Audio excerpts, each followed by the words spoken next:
Student, now we will understand in what ways is Indian secularism different from that of other democratic countries.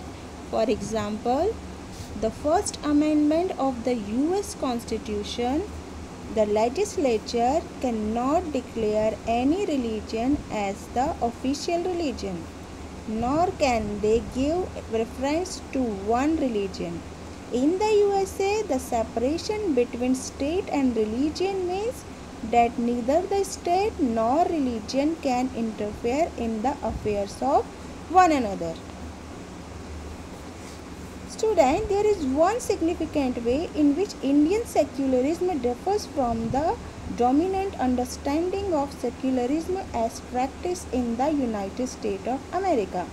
This is because, unlike the strict separation between religion and the state in American secularism, in Indian secularism the state can intervene in religious affairs. So this was the biggest difference between American secularism and Indian secularism. Students, in Indian secularism, though the state is not strictly separate from religion, it does maintain a principled distance vis-a-vis religion.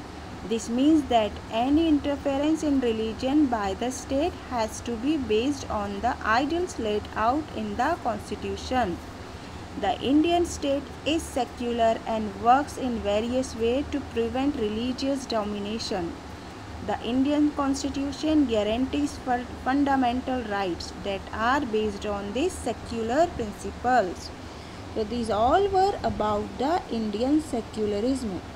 I hope you understood this chapter. And on next slide you can see what are the important points which you have to be remembered. You may read these points in your free time.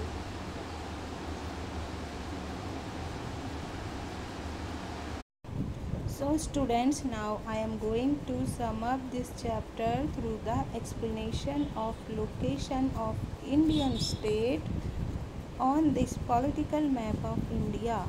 First, we will start from the north.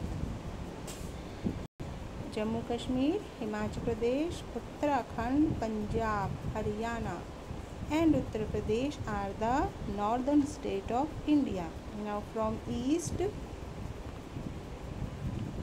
Arunachal Pradesh, Nagaland, Manipur, Mizoram, Tripura, Meghalaya, Assam, Sikkim, including West Bengal, Bihar, Jharkhand and Odisha. These are all the eastern state.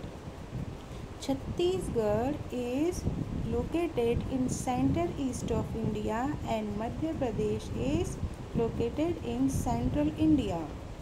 Now west, Rajasthan, Gujarat, Maharashtra and Goa.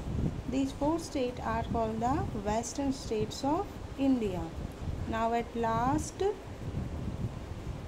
southern states, Telangana, Andhra Pradesh, Karnataka, Tamil Nadu and Kerala. These five are the southern state of India. So I hope you understood the location of the state on this political map of India. Thank you for watching my videos. Take care. Bye.